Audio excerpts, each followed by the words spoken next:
So this was one of our, this is one of my friends that I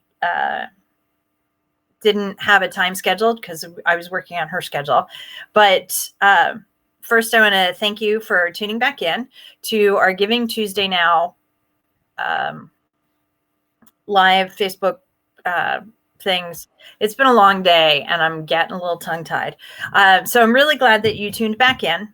As it is Giving Tuesday now, and we here at Mariposa are giving back to you, our wonderful Facebook family and Instagram and Twitter family.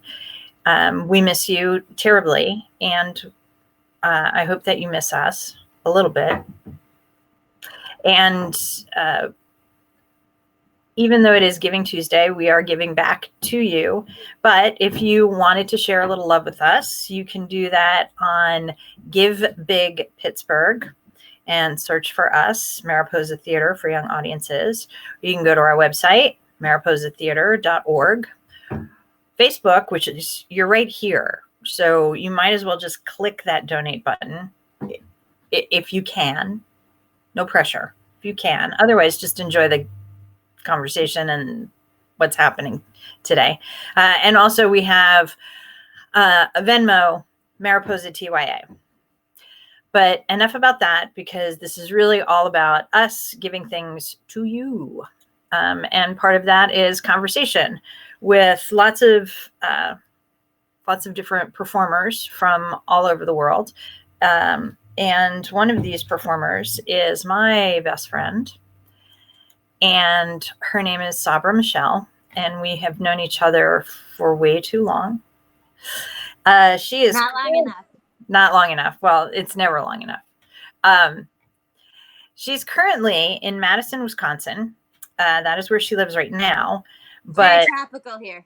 It is. Look at you. You are. It's got to be what, 50? It's just about, I think, yeah. And going down because so is the sun. Yes.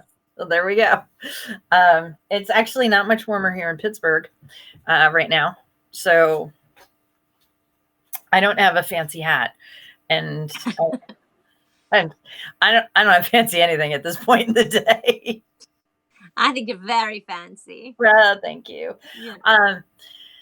Sabra and I knew each other. We met in Northern Virginia, and we're not going to tell that first story, but we did shows together in Northern Virginia, and I helped her move to New York City, where she lived for 12. Just about 12 years. 12 years.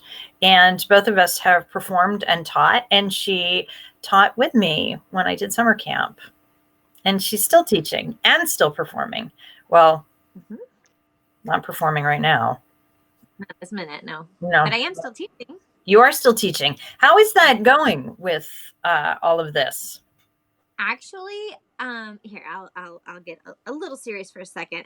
First of all, happy Cinco de Mayo. It is a little after 5 o'clock where you are, I think. No, it's a little after 5 o'clock where I am. Yes. A little after 6 o'clock where you are.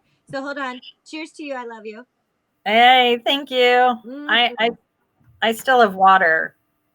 It's been a long day. Girl, you need to, Cinco de Mayo it up. All right, so here I am. Yeah, so I teach via Zoom and what I'm currently teaching is ballet and tap to 7 to 12-year-olds. And they've been great, and especially as they've gotten more acclimated to being online all the time with school, they've done better and better and better with technological glitches and that kind of thing, and just their patience and their interest in dancing in their living rooms or kitchens or garages. A lot of them, some of them show up, they're freezing cold. They're like, they've got blankets or whatever to keep them warm, but they have more room in their garage than anywhere else, right? Which is not. And our weather has been all over the map the last month for sure. And And so they've been really terrific. And then what was really neat was last night I told them I wanted to do a splits challenge. I got that idea from my friend Bonnie, who does Motion Mania Dance Theater in Maryland, and I danced with her many, many, many years ago. Well, so this week she's doing a splits challenge with her adults. So I borrowed that, and I'm doing a splits challenge with my students. And I said, what do you think would be a good prize for who's going to get the splits first? And, if we were in the studio, I'd say next week you can wear whatever you want instead of your uniform leotard and tights. And they're all color coded. But we can't really do that when they're already showing up in blankets or whatever class. And I was stunned and honored when what really got them going was their idea to get a 15-minute private lesson from me. They wanted to spend more time with me online and I was like, okay, and if that's what you want, and of course, if I had worked that out with other adults, it would have been very expensive. But because I had said, let's, what do you want? And they said a private lesson. I was like, okay, it's 15 minutes then, because it's me volunteering my time. And so I was like, but we can do whatever you want. We can talk about whatever you want. So they were like, all of a sudden, these like prim little ladies were like, I'm gonna win. No, I'm gonna win. You're going down. I was like, what? And then what was really funny was it got really intense because on Zoom they can send each other messages and they come up with texts while I'm teaching, and I was like, oh my gosh, you guys stop threatening each other. I can see those, you guys. It's a serious thing, and it's a serious thing. You even when we were teaching camp, you were always the favorite. Oh, well, the way we worked that was good cop, bad cop. Well, yeah. You were like, if you've upset Miss Sabra, you have done wrong. When I was like, I can't anymore, and I'd go to you, and you'd go to them and go, if you made Miss Sabra mad, then you have really crossed the line. And that was the best. That was the best. And then we would sit in the lunchroom and be like, yeah. I tried to get, speaking of camp, I tried to see if Calvin was available today. Yeah. He's been very busy. Recording an album, perhaps? Yes, I believe so. He's probably working on some pictures and video. He just got his website up, so that's kind of exciting. But that would have been fun to be able to get him to come in. And Julie's helping. Julie's helping her mom renovate a house that she just bought. Nice. Yeah, it's a big project. That's fun. Yeah, since both of them got off the ship. Yeah, it's been so because and of course anybody watching this has no idea what we're talking about or these people, but that's okay. They know that we surround ourselves with wonderful, awesome, talented people. This is true. Keep very, very busy and take care of each other. This is very much true. And both of them actually were like, you need to give, let me know. I am definitely up for doing this, the next time that you want to do something like this. So this might end up turning into a sort of a weekly conversation, which might be fun. Great. Yeah, we'll check into that.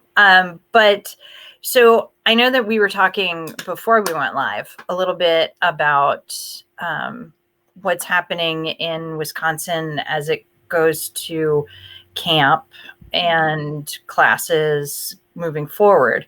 Are you guys, I haven't kept up on Wisconsin on the state of opening and things like that yet. So what's your Yeah, we are currently on safer at home. So that means stay at home unless you have to go to the grocery store or whatever, until May 26th. And school has been canceled for the rest of the school year, which technically I didn't know this until I had a staff meeting yesterday with a different theater company for students that I teach for in the summer now. Uh, that goes until June 30th. And the Oh, yeah, and the summer program that I'm choreographing for, that I was having the meeting yesterday, starts the week before that. So even if all and there's a number of different programs that they offer throughout the summer, and they all kind of cross over each other. Mine's 3 weeks. Some of the others are 3 weeks. Some are 2 weeks. Some are 1 weeks. 1 week, and but mine starts first. Mine's the big academy one that like kicks off the summer, and you can only get in by audition, and it's like the cream of the crop teenagers. And I found out yesterday for the first time that no matter what happens, that first week we will have to do digitally. And so the reason we had the meeting was to find out, brainstorming what happens if they continue the stay at home orders into the summertime and we have to perform and put on a production digitally and remotely. So that was a big conversation. And so we don't know what's going to happen. But that was something that we definitely had to talk about and banter about.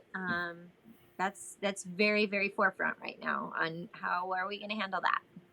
I know that around here in Pennsylvania, Governor Wolf has been he's been great actually. The plan that they've come up with for how to reopen the state, and is they sent out this whole PDF, and it's broken down week by week as to what businesses can open. But there are so many fail safes put into place. Right now in Allegheny County, which is where I am in Pittsburgh, we're still at stay at home until I think the end of this week. I need to double check that. It might be next week. But I think it's the 8th. It's the 8th or the 11th. It's one of those. But then it goes into staggered openings from now until the next 11 weeks. And education can come back on between weeks 7 and 9, but performing arts can't come on until after 11 weeks. So that's something that a lot of that figuring out, well, how do we do things? I know that some companies were hoping that it would be open sooner, and they were having rehearsals. I know our other music director, Kevin Milliken, was rehearsing Matilda, and they were doing all of their rehearsals online. Everything was through Zoom, and I had talked to him several times, and they were getting really excited about it. But it was supposed to open, I think, the end of this month or the first week of June, and they just canceled it. Yeah. This week and said we have to put it off until next season. It's been an interesting journey with this whole technology. Are you? I mean, I know that you said that your kids in the classes are showing up. Are they working as hard as they would have in class, or is it? I mean, what's the? It makes a difference as to who's around. It makes a difference, like if they have a sibling who's also in their class, then I'm finding that's challenging because there's a lot of going on. There's a lot of cats coming through.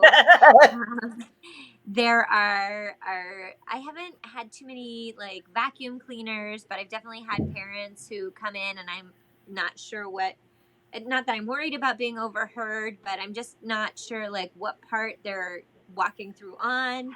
Mm-hmm. And I mean, so are the kids working as hard? They're doing their best.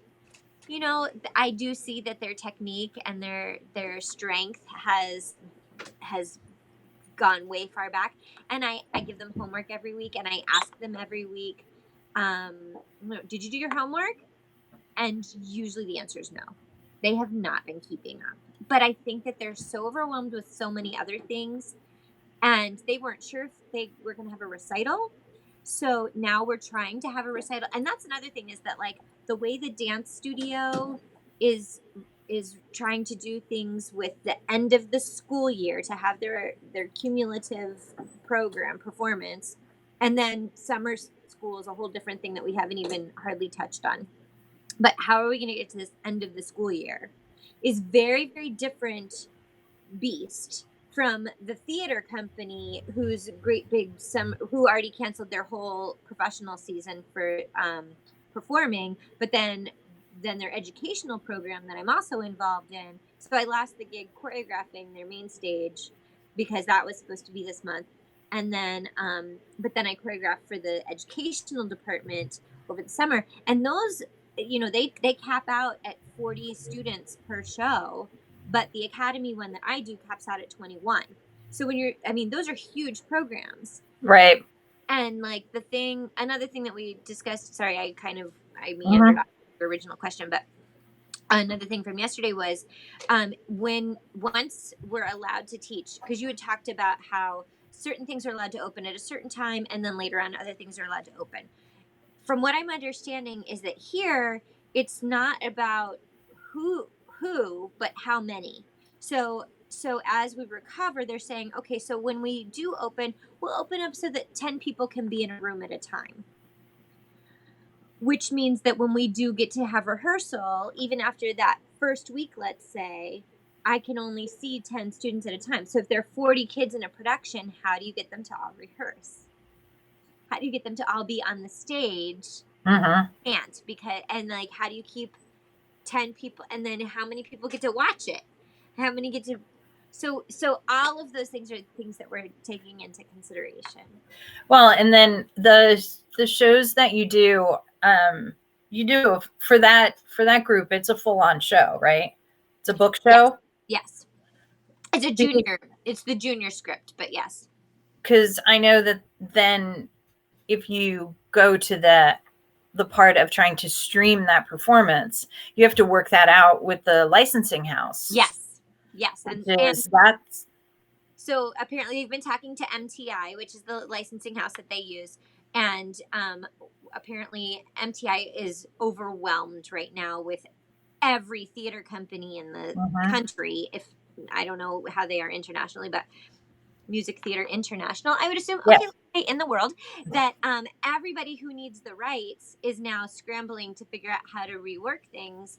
And so they're just slow to get back because they have such huge volume right now. So another thing we were talking about was how to possibly rework our, you know, what has been the standard, how this program is run, how this Mhm. program has been run for many years and is a very well-oiled machine, now has to be completely redone. What happens if we tell a similar story with different names of characters and new songs that we write or something, to make it a review or a cabaret or something that's not illegal? That's on the same theme as what these students already paid for and already signed up for, that Right. doesn't take them out of what they wanted to do, but also doesn't infringe upon anybody's rights. Right. Because we don't want to step on anyone's creativity, No, of course not. creative content. Because I actually know a couple of people who are dealing with some of that stuff right now, because that content's out there. Um, and when we're trying to be very cognizant of that as well, and contacting people, that's my big thing right now, is trying to figure out, all right, I want to do some stage readings or digital readings. I don't know what the term is Yeah, now. yeah. uh, but in order to do that, I have to contact the the licensing houses or the author, or solicit new content that people want to have read. And it's a rough thing. And then being equity is, they can't get their together. They're what? Yeah, exactly. They can't get their together, because it keeps going back and forth between Actors Equity and then SAG-AFTRA, and everybody's trying their way in. And I get that it's very confusing, but it's not helping. Move It's things not forward. right. It's hard.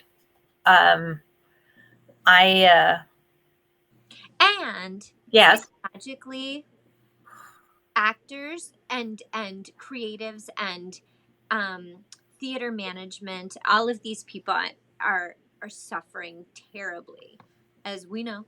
yeah. But like, even when you call for help from these people who are still working, Mm-hmm. like the companies that have the rights, like, they're suffering too, and everybody's just emotionally drained.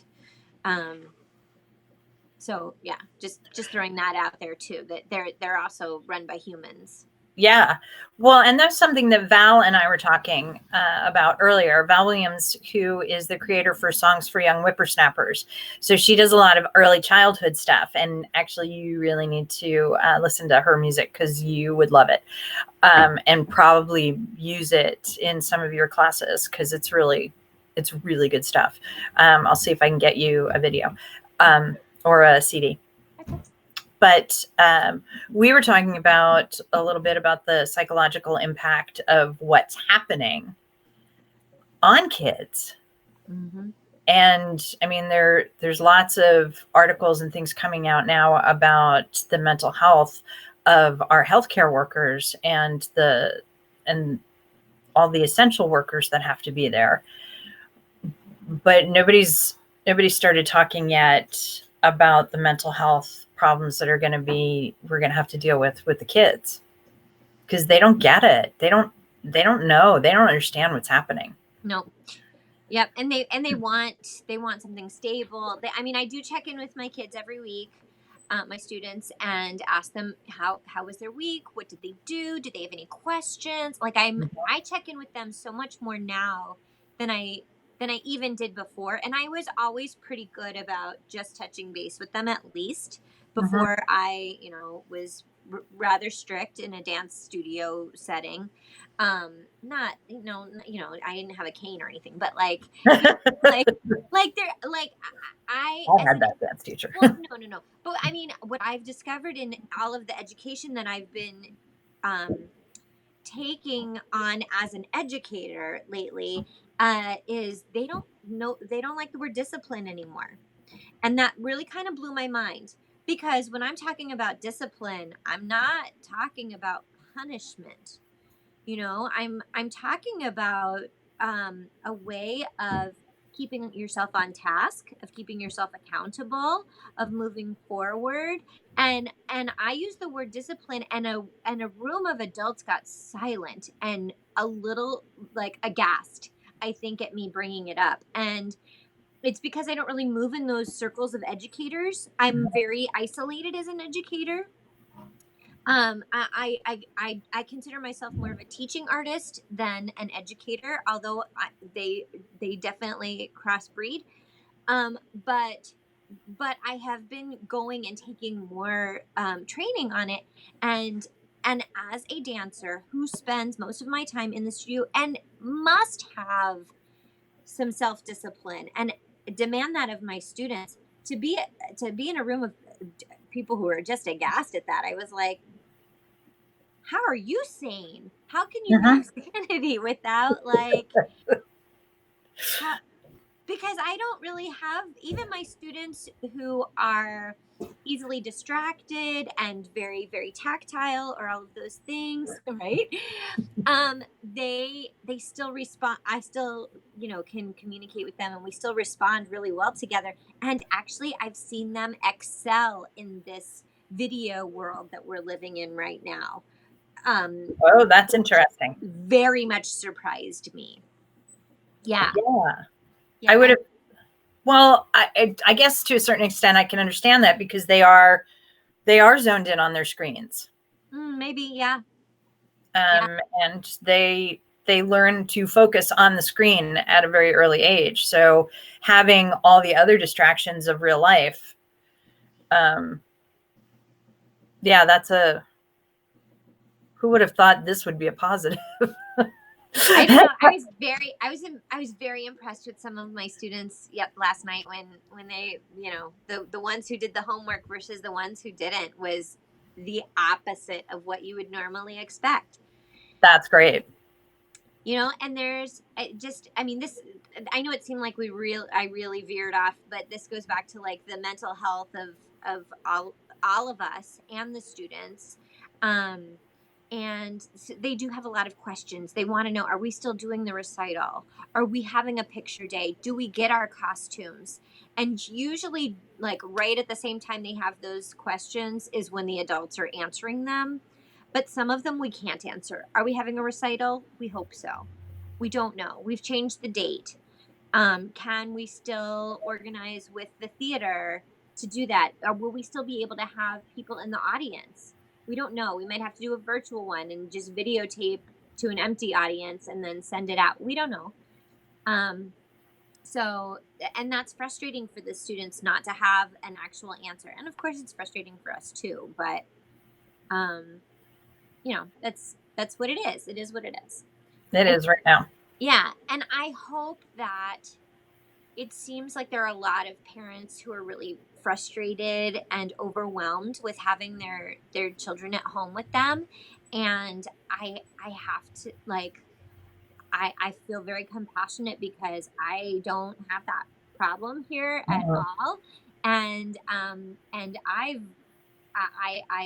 sure it's very blasphemous, but I love quarantine. Well, I mean, I am an introverted extrovert, so I'm okay. Yeah. I mean, I didn't realize.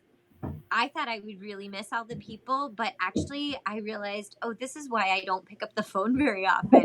This is wonderful. I've missed more phone calls and messages and then I'm like, oh, did you leave me a message a month ago? I'm so sorry. I'm so sorry. If I didn't, I'm not ignoring you exactly on purpose. I'm not. Not on purpose. Not on purpose. No, I I love it. I am going to have to cut us off because at 6:45 is my next chit chat. But I'm loving seeing you and chatting with you about this because this is important stuff that all of us are trying to figure out and trying to help each other with. Mm-hmm. Yeah. That's really the important thing. And I hope that our audiences feel like they're realizing that they're not alone either. Yeah. As much as they're having to deal with their kids home and making their kids be on task and they're trying to do their work. Yeah, we get it. We know. Mm-hmm. And we're trying to do what we can as well and troubleshoot so that they don't have to. Yeah, and I think that like one really positive thing that's come out of all of this is to recognize community and how much people like when it felt like things got taken away that suddenly we couldn't be a community, how much people reach out and become even more integrated. And then it's like people like me who are like, okay, yeah. because now it's a choice and it's not an obligation. Right. And I think that's a big difference because usually we're like out there in the world every day and living our lives and having to go to work and having to do all these things and I have to. And right now it's like I want to have this conversation with you. Mm-hmm. I want to do these things for my community and for and for the people that we're working with and the students and their parents, and like that's a huge difference. I'm not obligated. I'm not, and often I am. Like often there's a paycheck at the end of it. There's no paycheck in any of this anymore. No, No, there's not. So give to Mariposa. It's Giving Tuesday. It is Giving Tuesday.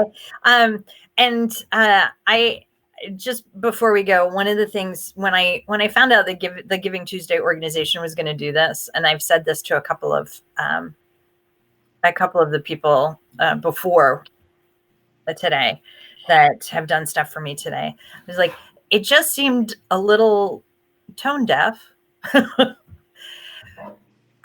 Just because so many people are suffering right now.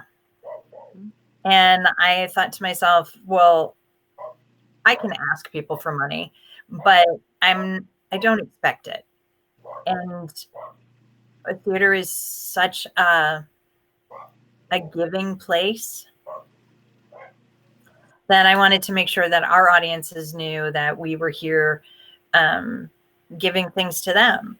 Mm-hmm. And that's why it turned into this kind of a day, rather than me coming on every hour or half hour going, you have to give us money, you have to give us money, and here's someone who's going to sing for you, but you need to give us money. I've been able to have conversations, and I think I have enjoyed that more than anything. I've enjoyed seeing and talking to you today because we haven't met, because you and I have both been like, I'm going to take advantage, even from each other, and I love you so much. And I love you too. And we will talk again soon. I hope so. And go give Zoe and Gio big hugs, and tell Brian I said hello. Will do. And I will talk to you soon. I promise. All right. I love you. I love you too. Bye. Bye. So I hope that you enjoyed that little discussion that we had, and I'll be back in a few minutes because we've got Clay Ganny, who's going to be here in a few minutes. But I'm gonna run out real quick, and I'll see you back here in a little bit.